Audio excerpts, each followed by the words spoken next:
All right, this is adding a new page part 2, and we're going to pick up kind of where we left off, and kind of left off a little bit in a hurry there at the end, and so I'm going to clarify something regarding the way the theme is set up. If you'll notice on our community page, there is no sidebar, and we talked about that in the previous one. If you look on the services page, there is a sidebar. It's got text over here on the left, and the sidebar is all this stuff that runs down the side here.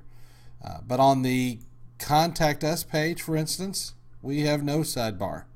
On the community page that I have set up for this tutorial, we set it up that there's no sidebar. Now, how do we go about doing that?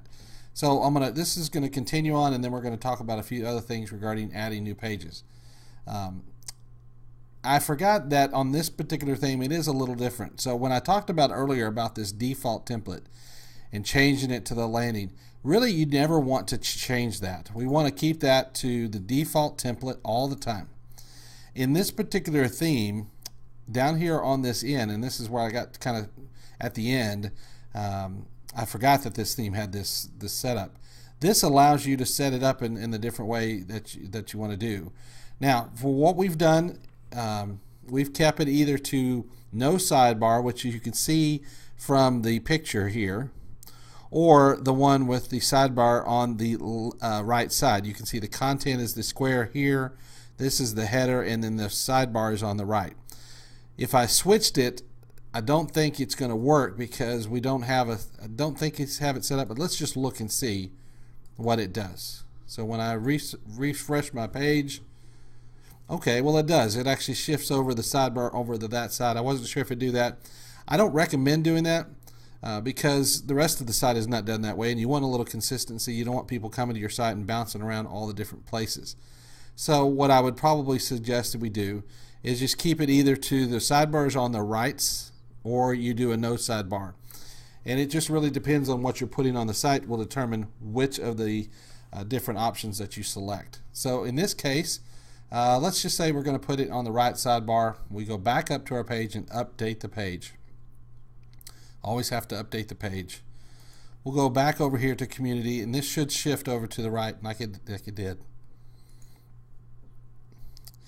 Now, there are some SEO stuff that we'll talk about at another time, but adding images, if you wanted to add media, let's say we wanted to media here, you can go into the existing media library. Let's say you wanted to have the Pearson maintenance plan.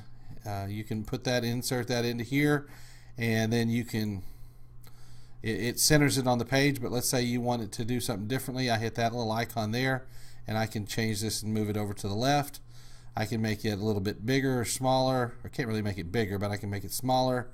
And now when I hit, scroll down and hit update, and now if I do that, now you can kind of see that the there we go. It's kind of put it over on the left hand side, and that's how we do that. What I typically like to do also when you're adding images is if the image is not supposed to link anywhere, let's say you just put a graphic up there of some kind, picture of somebody or whatever, you don't really want that to link, then I always unlink it.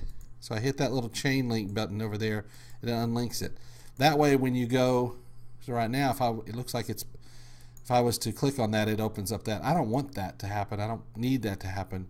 So what I will do is update the page, and now there's no way to click on it. If I did want it to go to our services page, I can click on the image. I can go over here to the link, and again I can type in my pearsonair.com/services, and I can put over here service Pearson Air or something like that if I wanted to, and then I could add link and update the page. And now when I go over here to update, refresh my browser, now you see I can hover over that, and when I click on it, it actually takes us to the services page. So that's a little bit about how to add. Hopefully you've gone back and watched the first part of this, and now you've got the second part to go with that.